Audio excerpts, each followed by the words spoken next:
We're live. Well, today we're looking at chapter 4 in Genesis, the story of Cain and Abel. And this is a fascinating story. Yeah. And I've been up since early hours this morning reading this in the original language and looking at all the nuances. Me too. And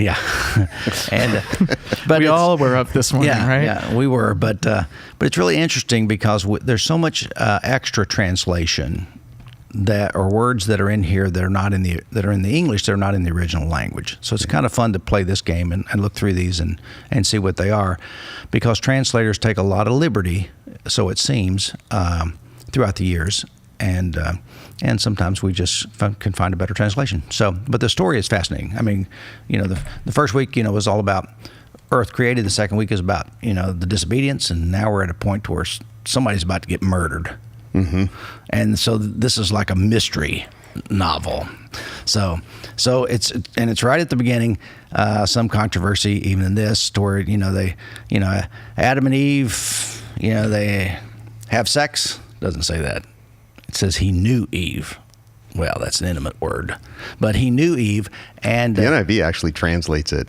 And Adam made love. I think it's the NIV. And Adam made love. Beautiful. I don't think so. The NIV's not that bold. Or check it out. But it could be. But Adam knew Eve. It's right here. Yeah, had sex with or had made love to? Made love to. Really? I think it's amazing. But that's the way it happens usually. So Adam. So I think that's the way the process. Some processes are still the same. Yes. So somehow they got together, and she conceived, and she bore a son by the name of Cain, which is Cain. And then another thing it says, and some scholars say, and then what we don't know is whether or not Abel was twin. Have you ever heard this? No. That Abel could have been Cain's twin brother. Because it doesn't say in here that she conceived again and had another son. One scholar says, it says, and then she gave birth again. And Abel was born. But and I never thought of that either, but wouldn't it be interesting if those guys were twins? So interesting, especially from a psychological standpoint, because some of those views, like from Kabbalistic text, and as you said, maybe they were twins. I thought, man, one of the Kabbalistic texts that I read might have said that they were twins. Interesting. Yeah. So the reason that that's interesting from their standpoint is they see, at least this particular one I'm remembering, they see Cain and Abel as representative of the two sides of one person. Interesting. Yeah. Really? I haven't. That's intriguing to me. Yeah. I find it interesting from the perspective of Jacob and Esau. Exactly. Because I see a lot of similarities between Cain and Abel and Jacob and Esau. Yes. And even the prodigal son. I feel like it also kind of is the prodigal son is kind of a newer, better version of that story in some ways. No, I do. A more Jesus-fied. Yeah, the elder brother versus the younger brother. Yes. And in this case, the older brother would be Cain, and the younger brother would be Abel. Mm-hmm. And they grow up together, and whether they're twins or not, they're still usually with boy siblings. There's a lot of competition, rivalry, which would be normal in this. But we don't want to put too much on the story. The story has a point, but it's kind of fun to talk about these nuances. Well, can I ask a quick question? Sure. This is something I was thinking about. I was talking to Rita about earlier when we were going over this story. Is it true that how was the inheritance given out in that custom? It was unique, wasn't it? That like most of it would go to the firstborn. The birthright would go to the firstborn. Yeah. If there were 4 kids, the older kid would get 2 portions. So they'd split into 5 ways if there were 4 kids. And why was that exactly? I don't know why. I don't know why the custom is there, but I just know that was the custom. But I don't know if it was back this far was true, because we're trying to go back and supersede whatever that custom may have been. Well, when you think about it, there's good. It makes good economic sense that if you're amassing wealth, to make sure that a bigger portion of it goes to one person than to just split it up equally between everyone. Yeah, that's what I was thinking. I thought I had read that or heard that somewhere. I thought it was from you, Dad. But No. Well, I know this. The oldest gets twice as much. If there's if these two guys were to get an inheritance, just the two of them, then Cain would get twice what Abel gets. But it is interesting, and it kind of following in his father's footsteps. If we look at the story of Adam, Adam was a man of the ground. He tilled the soil, and that's what he did. And Cain comes along, and he follows after his old man. Mm-hmm. So he's my boy. He's tilling the ground. Mm-hmm. He's growing the crops just like I did, and then the story, goes forward. And really, the central part of the story is one brings their sacrifice to God, the other brings their sacrifice to God, and Cain's is stuff from the ground, and Abel is a shepherd. Mm-hmm. So, and he brings the fat portions, which is the prime portions of whatever he'd slaughtered. But in this economy, there were the people that tilled the soil and also the shepherds. So, this is kind of a precursor, to say there's always a little bit of a battle between the farmers and the shepherds. The farmers, they both need the land. But they're stable. They stay in the land. And the shepherds, they travel around and they're nomadic, and they are about, following wherever the sheep go and wandering after them. So you got one guy that's after Adam. He's tilling the soil, and his brother Abel is the nomad. One of their sacrifices was preferred, and it seems like the shepherd's sacrifice is preferred over Cain's, just from a point of view. So I think there's some subtleties here about socioeconomics, about job training or profession. There's something that's seen a little higher, according to the story, would be the shepherd. It's interesting because the shepherd, in the unofficial caste system and in that culture, is not seen as a very prestigious position to hold in the society. No, I agree. It's down at the low end, but so that's interesting too. And I think that what you also see here in this story is a precursor to the concept of sacrifice being valuable. I think it's central, and the personal responsibility, taking personal responsibility for what you do, what has happened to you, whether it's you touched on this last week. We touch on this a lot. It's one of our three values, taking personal responsibility. So you see this in this story. You see this really emphasized. But I think it's interesting that Abel, the shepherd, has the preferable sacrifice. And the question, right or wrong, that comes into my mind is, why? Why is it better? Now, people will immediately gravitate to the fat portions and say, well, that's because he brought his best. Right.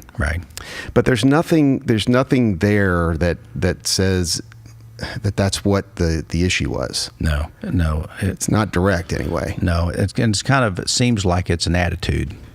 It says, they had these kids, they grew up together, a little bit of sibling rivalry, I'm sure, was going on, both bringing their best, and the one is looked upon in a higher favor. Now, my question in this text is, how do they know? How does Cain know his was not accepted as much as Abel's was? And then where does this conversation come into where God actually talks to, at this point, to Cain and says, hey, you need to clean up your act. Keep your head up. It's not about, always winning against your brother. You feel like I always got to beat him. In this case, the younger brother seems like scores higher points than the older brother, which is back again to Jacob and Esau, and back again to the prodigal son. I mean, the lost son story. So those are all younger son seems to be favored. But Cain has some issues. So he does. And the thing that's interesting here is all of us should be able to relate to the issues that Cain has with the situation. It's like the story is expressing the human experience of life isn't fair. Yeah. Like, why wasn't my offering good enough? I didn't know that there were certain standards before I brought it, or who knows? That's all left open, and I think that's part of the genius of the story. It's a little ambiguous, and I think that's on purpose. Maybe I'm wrong, but No, I think that's fair. And I think also there's this, and this is, I think, tagging on what you're saying, I think it's comparative.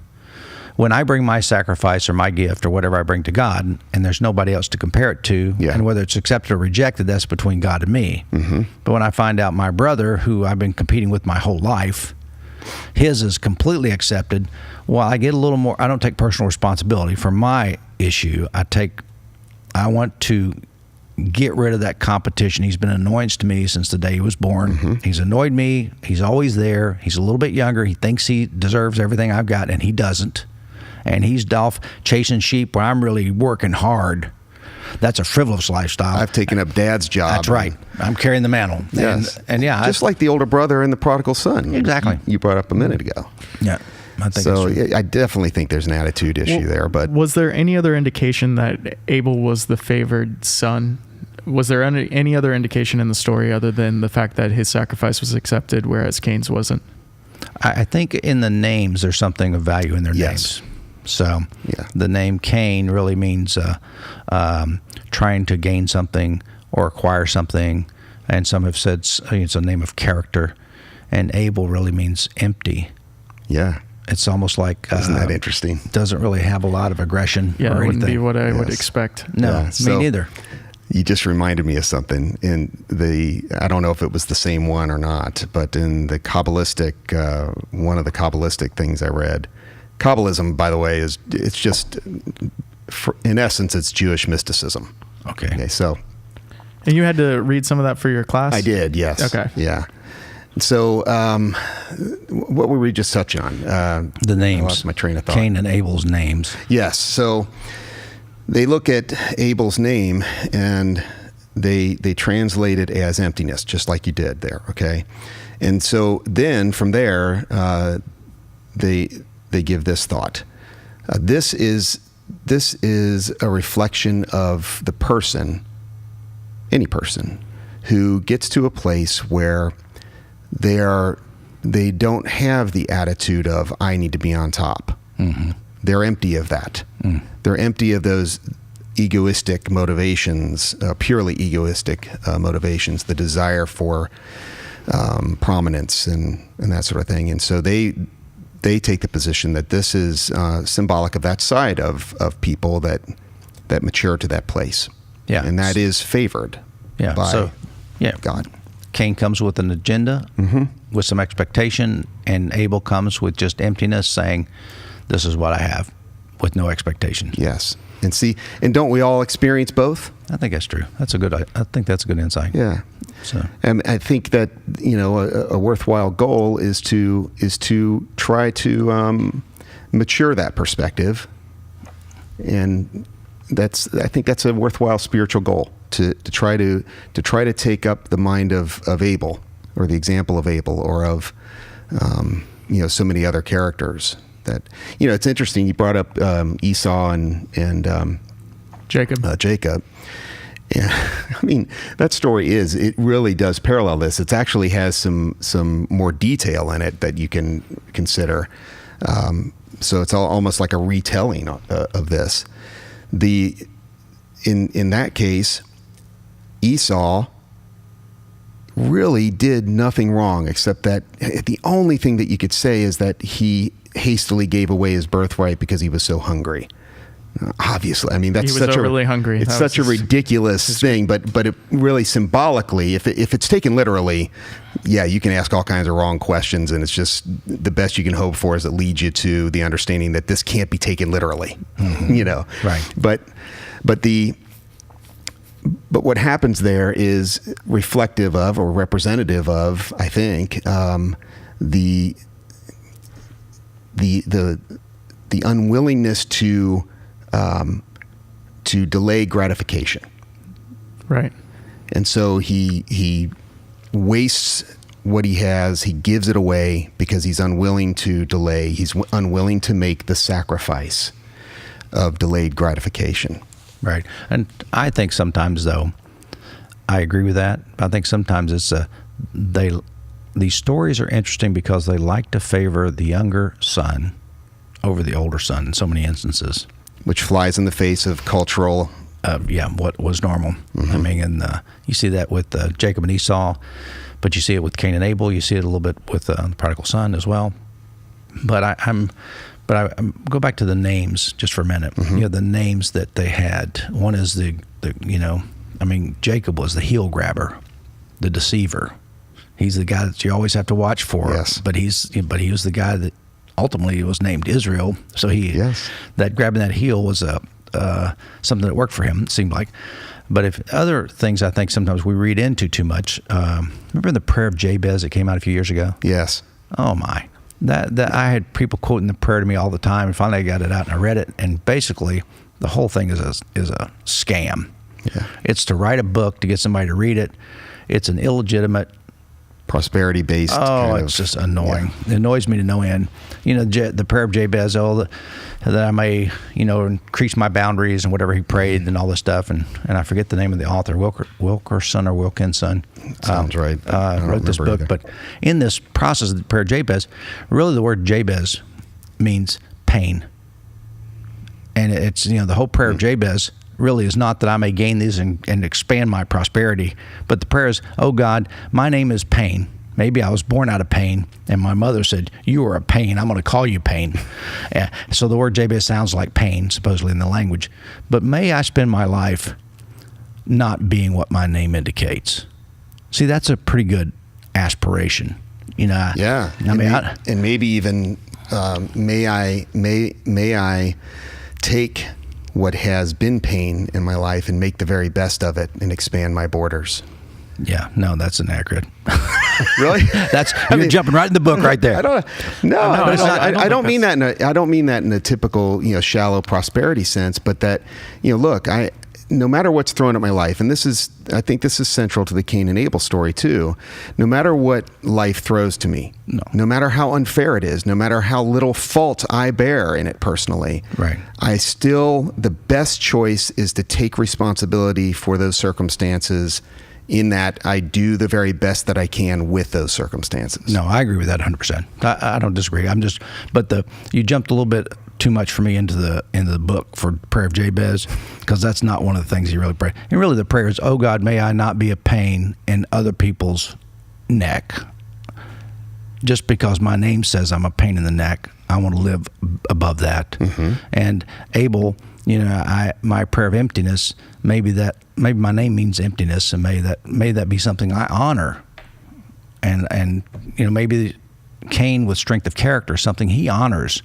But Jabez wanted to honor his name, but in a way that was still positive to other people, not necessarily negative. And but it's interesting. Study these names. It's fascinating. One of the things that I saw about that name, though, I saw the emptiness thing, but or I remembered that from the Kabbalah studies. But when I looked up his name on an interlinear, it came back also as breath, but not ruach. Interesting. Whose name came back as that? Abel. Abel? Yeah. A different word for breath. Mist also, steam. Weird. Yeah. So can we jump to the idea of sacrifice, which we kind of touched on a little bit, but I think that this story has a lot to tell. The first kind of thing we covered talked about creation and awareness and life and even being made in God's image and all of that. And then you get into these stories, and it's obviously about making the appropriate sacrifice. Mm-hmm. That's how I would classify it. I think that's accurate too. Yes. I mean, they both came in, they made sacrifices. One was acceptable, one was not. And then it seems like that Cain decided, well, I can one up mine. If it's blood you want, I'll give it to you. Interesting, yeah. And I hadn't thought of that. And Abel was the guy that did that, mm-hmm. and I'm going to reach back to sacrifice. But then he spilled Abel's blood on the ground, which cursed the ground, and from then on, Cain could never be a farmer, he had to then become a shepherd. So he changed his whole role in life because of that. Yeah, he had to be a wanderer after that. Yeah. So some of the decisions you make, some of the sacrifices that you do, and I'll use sacrifice in a wide variety of ways, but you sacrifice your brother, but in so doing, you also sacrificed your career as a farmer in doing that, and now you had to assume his role and do what he had been doing before, which is kind of interesting to me. Mm-hmm. But I think the concept of sacrifice, why give sacrifices to God at all? I mean, why were they encouraged to give sacrifices? I mentioned earlier that I think the Old Testament concepts of in other cultures too, these concepts of sacrifice are a precursor to even our modern ideas about sacrifice, and that is simply the willingness to delay gratification for the sake of a better tomorrow. Mm-hmm. This Peterson dives deep into this stuff. Yeah, for sure. And this story is one of the stories that he highlights. Well, it's kind of the first instance of sacrifice that you see in these stories. That they wake up, they're like God, they get kicked out of the garden, and then the next thing they have to do is make. And you even said this, I think last week or the week before, that they discover the future in some way. Right. That now they know that they're going to die and that the future is there. And then they suddenly have to start planning for that future. Mm-hmm. And what an idea it is in early humanity to pass down the story that says, if you give something up of value today, then you'll have something in the future. And I think that's kind of the Peterson concept. And in the story, I think that's true. These guys both had the mindset. The reason they sacrificed to God, I think, was that, God, you're the one who brings rain. You're the one who takes care of me, and I'm willing to sacrifice what I have today so that tomorrow the rains will come, and tomorrow the herds will grow larger. So what I'm doing really is sacrificing something that I have in my hand for something greater down the road. And then you get into this idea. So when you can see this evolution that occurs with humanity, humanity's concept of sacrifice, right? Right. You can see that somewhere in our history, and these stories give testimony to that history. We learned that there was value in delaying gratification so that we have something for tomorrow, right? That's unique among, we're the only species that does that. So somebody's going to comment and say squirrels do it. I was going to say there's that could be debated. But, yes, yeah. But in the way that we do it, but the complexity of it. Yeah. So you can see where the value of that would lead a people to make the idea of sacrifice something that's sacred. Right. Because of how much value it had for their survival, Then you can see how it would go from there to, well, yes, and what would be the greatest sacrifice to make? Mm-hmm. What would be the greatest sacrifice, which, a lot of people would say the sacrifice of myself, or the sacrifice, I think Peterson talked about this too, didn't he? Right. Or the sacrifice of my child. Yep. Right. And I think that's where child sacrifice was part of that whole thing. Of course, for Cain, it was, I'm willing to sacrifice my younger brother. Yes. But back to the sacrificial thing, I'm going to give God something and he's going to give me something, right? I'm going to present what I have to him in hopes that someday I endure something down the road. But God's not too happy with it, with Cain. And you go, oh, shoot, what am I going to do? But he is happy with blood. Yes. So it's interesting to me that he's happy with the sacrifice of animal blood, but he's not happy with the spilling of human blood. Correct. And so does that not weird to anybody else? Yeah. No, that's a good. It's called barbaric. Sorry. But I think that in this story, and after Cain is not accepted, and here's where I think the issue starts. He's angry. Somewhere in there, this story, there's the concept of being angry. Mm-hmm. In the midst of all this, I'm trying to do good. I'm trying to give this so I can get that. And I would say it's more specific than anger, though. It's disgruntlement. Well, he's angry, disgruntled, whatever, at reality itself. Well, I don't think that there's much. I think there's a good argument to be made for the value of anger. I think that there's less of an argument for the value of disgruntlement. I'm just reading the word. I'm just telling you my opinion. But like if he's angry, but what is he angry at? I think we can boil that down in today's language, where we have many more words than the Jewish language did, and those stories had to deal with. I think you're right. We can make a more specific notation in saying that he was disgruntled with the fact that his brother was praised for his sacrifice and he wasn't. But I think this is a question that God's even asking him. Why are you disgruntled? Why has your countenance fallen? Mm-hmm. Why has your whole demeanor changed? What's going on in your head? And I think that's a legitimate question of this story. And one of the questions I think is important to ask, what is it that just keeps people and we'll stay away from anger? What disgruntles them or frustrates them to the point of just depression or even fury or whatever it does, And then he goes on and says, what's the deal with you? Why are you so downhearted? If you do what's right, it's going to be okay. And if you don't, work at it. Yeah. Then that sin or that shadow, you could replace that with a lot of different words. Sure. Is crouching there, or it's lying there at the door, and its desires are for you. That's it. That's a very good translation. Or you can master it. That's right.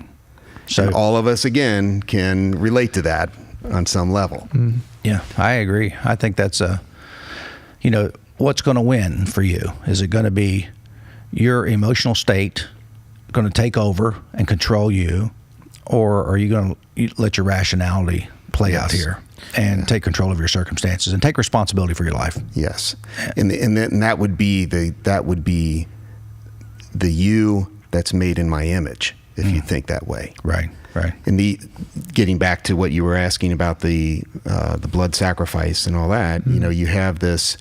Why was he okay with the blood sacrifice of the animal and not okay with the blood sacrifice of that Cain made of Abel? And I think it goes back to that, the innate worth of humanity in the eyes of God in these stories.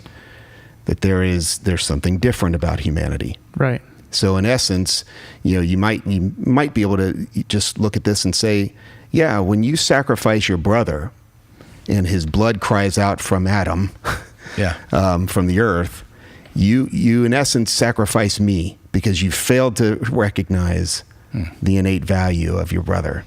Yes. No. And I think Peterson even sees Abel as the ideal that Cain really, there's a side of Cain that wants that. Yeah. And he ends up sacrificing that ideal. Right. He sacrifices part of himself. Yes. Yeah. No, I think that's a very good insight. And Peterson does do that well. And you can see that because when he's done and he has his consequences to face, he has to now become a wanderer. He has to, in essence, die to what he was and be forced to wander in isolation. His reaction to that is one of zero responsibility. Right. Yeah. Zero. Yeah. I think it's interesting too with the whole, there's this call that we see in the story of Abraham, this call of God, or God calls Abraham out of his homeland and making the observation that Abel is a shepherd who has to go out, who doesn't have a set home and a set place, and that he's already venturing out and following that call of God, or that pulling out into an unknown space, and that Cain hasn't really done that. And maybe if God would have accepted his sacrifice, he never would have done that, because if that was fine, then he could have just stayed home, and he could have, he's starting to build a new garden in some ways. And there's a necessity for each person to be called out into the unknown and to go out and to venture out. And so maybe part of the fact that the sacrifice wasn't acceptable was, you've got to go and do something different. You've got to get out of here. Your brother's already doing it. He's already venturing out. And I think we see that very clearly in again, the story of Abraham. but that call seems to be a reoccurring thing in all the biblical heroes and all the biblical narrative. Is there's always this draw to leave and to go out and to venture out into the next place. That's the call throughout humanity's mythologies. I mean, No, I agree. That's the hero's motif, you Right. know? But in this story, we circle back to it and say, what's the function of this story? I mean, why is it here? You have the creation in chapters 1, 2. You have Adam and Eve in chapter 3, and then you have them being banned from the garden, and they got to go out and work for a living. And then you have them having children, and we've got their children here, and immediately there's issues. Life is with issues. I mean, it's with struggles, and sometimes we do that which we should not do. But here's the Cain and Abel, which may be the left and right of each of us. The side that wants to live in the garden, and the other side that wants to get out and take the adventure and do what we need to do. And but this Cain kills that side, and then he's forced. I see it almost. He's forced to take his role. Then you killed your brother. Now do what your brother did. And but then he goes on, but he asks a question first. He says, "Where's your brother?" And I mean, this is a famous line. Am I my brother's keeper? Yeah. I mean, we say that a lot. But there's more in there, that about accountability and responsibility. Yes. And I'm not an isolated individual. Yes, in some ways you are your brother's keeper, because that's the other side of you that makes you complete. You're responsible for that side too. Yes. And I think that's at least something that we can observe. Yeah, no, that's definitely an important. There's a reason that verse stands out for people. And the answer to that, if you're a follower of Jesus, is yes. In many ways, you are your brother's keeper. But we're responsible for each other. But I think here in the story, the blood cries out. I think that's just interesting translation, interesting imagery. The voice of the blood of your brother cries out to me, "What have you done?" And I mean, when you're confronted and you say, "I don't know what's going on. I'm not my brother's keeper," and the guy says, "Hey, the voice of his blood is crying out to me," there's this, oh boy, busted. I mean, there's a day of reckoning, and there's something here I think that's important. And the other thing, I think justice. I look at this thing and say, where's the justice in this, though? I mean, at some point, you go off and do what your brother did, but hey, you just killed your brother. Shouldn't there be something you owe? Well, the repercussion to that whole thing is not that he's killed, but that he's forced to be marked and to go out, and people will know what it was that he did. Yes. And then all these terrible things come from Cain. The lineage of Cain. Exactly. So what happens there is Cain doesn't take responsibility, which is a side that anybody is capable. That's a course of action that anybody is capable of, and that we should be careful of, which is why the story's here and other stories like it. So let's say that Cain did nothing wrong, and that's why I think it's ambiguous. Okay, we don't know exactly what was wrong with the sacrifice, and we can guess, and there's a lot of good guesses, I think. But we're guessing. So let's say that God is at fault. What are you going to do? At the end of the day, you got to make a decision. Am I going to do the best with what I have, with my circumstances, or am I going to play the victim? Right. And when you choose to play the victim, the inevitable result of that, human history shows us this, we don't even need sacred text to tell us this, is that you end up making choices that make circumstances worse, not only for you, but for others around you. And that's why Cain's lineage goes on to create so many problems. It's driving that point home. It's kind of take personal responsibility. It's kind of the precursor to the flood, isn't it? I mean, all the evil kind of comes from. Now, here's what's sad.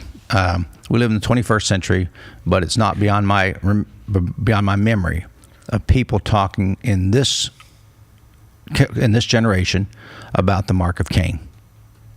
And it is a disparaging term. It was used by the Mormons about blacks.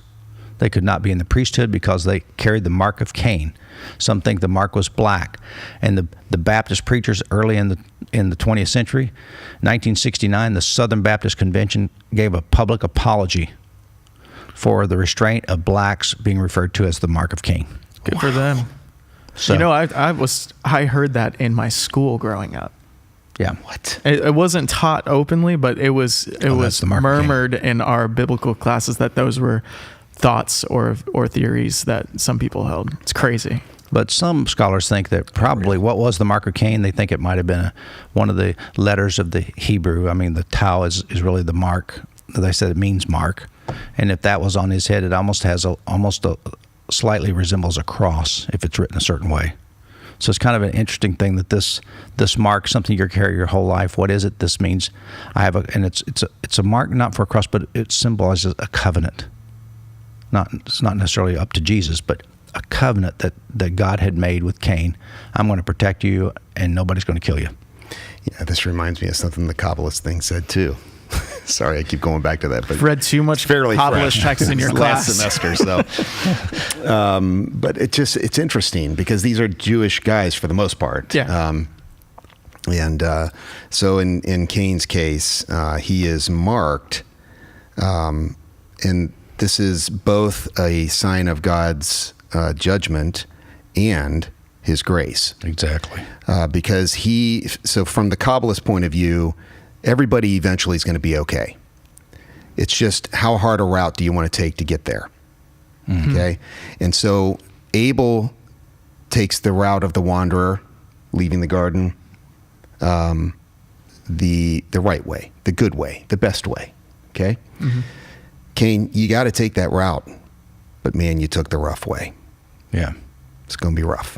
And the grace is the fact that he's still alive. The grace is that he's still alive. That he was not, his life wasn't taken. You know, there's these old things, life for life, blood for blood. And here's Cain that lives on with this mark on him saying, don't touch me because I have a covenant with God and I'm ultimately on my journey. Yes.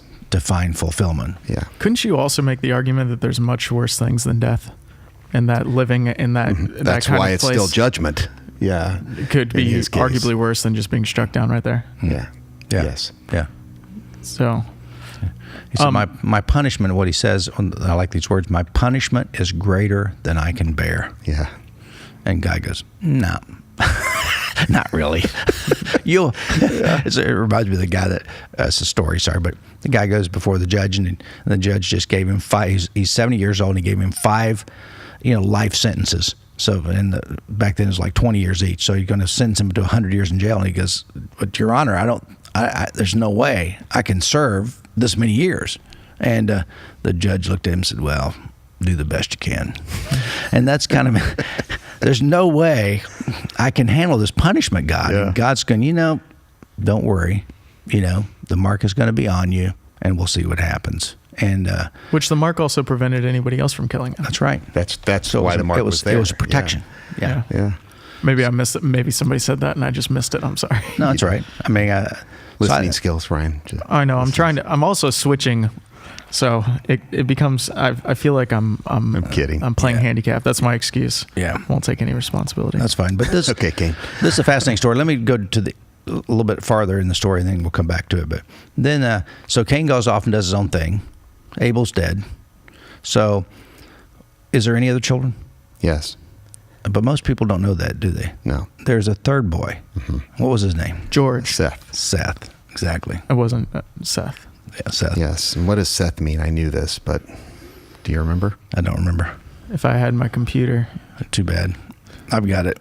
You stole it. Yep. So, but anyways, he had. So what role does Seth play in the rest of the story? Well, for the genealogy, yes, to not come out of Cain, and basically, and that genealogy is in many ways seen as the line that did things better, than Cain's lineage. Yeah, there was one more chance in some ways. Mm-hmm. That it wasn't just the ideal son was dead and that was the end of it, and it all came out of Cain. Yeah, because Noah comes from Seth, then. Yes. He has to, I guess. Mm-hmm. Yeah. No, that's true. I mean, it's really, these stories are interesting. Of course, there's all the questions. Like, Adam and Eve had 2 boys and one killed each other, or they killed one of them. Abel was killed, and then there's Seth. But where'd all these other people come from? I mean, they married and, they went off and found a wife somewhere else, and they had all these kids, and you go, but boy, so it seems like there might have been more than just Adam and Eve, right? Yeah. I mean, I guess that opens a can of I was worms, gonna doesn't say, you it? even That just need- opens a do you way. need to get into that? There's Hey. a lot that can be said about the genealogies that Yeah. Yeah. make sense of these stories, but not one of those is not that these are literal genealogies. That is the right answer. Yeah. And when you see this as a story, and you go back and try to pick out if you pick at the story so much, and just like an analogy, it falls apart if you pick at the wrong parts. It's not meant to say everything to everyone, but we look at it for what we think it's, what has been the meaning that kept this story alive for thousands of years. And there's a reason it's been alive, because it was important. It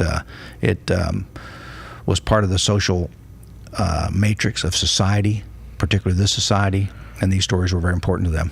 I think another reason it's stayed alive for so long is just because it continues to work on so many levels. Yeah. I mean, we got into a discussion last week, which apologies to those who watched last week and got hung up in the middle with our hang-ups in the middle. But that happens. I mean, that's part of the process. Yeah. But I think that one of the reasons the stories work is because you can read into them and you can try to dig deeper underneath them and see if there is another layer of meaning. There's a fundamental difference, though, between so if I'm approaching these texts in a hyper simple way or a literalistic way, then those questions become mostly fruitless, because it just leads me to speculations about things that the story isn't addressing, and that's really where you're coming from. That's with correct. this, right? Yeah. And this is something that Kevin actually articulated better than we did when we were actually doing the podcast, because he watched it and he said, yeah, what was going on there is that you weren't really disagreeing with each other. Right. It was that Larry is talking about a simplistic approach to the text, and then when you start asking these questions, they end up being wrong questions because they just lead to things that the text isn't addressing. Correct. Right? Yeah. Now, the difference is, just as we're sitting here, I'm thinking, yeah, if I'm doing that, I'm also focused on the story as a literal historic occurrence that happened to somebody else, and I'm not putting myself into that story. That's a very good And that's where the interpretation stuff, the deeper interpretations, make sense, because I'm trying to figure out what is the value for me as an individual to make me more of what I'm intended to be. Mm-hmm. And I think that when you're young and these stories do work on that simple level, it isn't a bad thing. It's not. I mean, growing up with these It stories. just has to be progress. Right, exactly. So we're at 42 minutes. Do you guys have anything else you want to cover before? I think we're setting it up very well for this weekend. It should be a fun teaching. Yeah, I'm looking forward to it. Yeah. Well, thanks everyone. This has been a great time. Leave comments if you like something or hate something. See you later.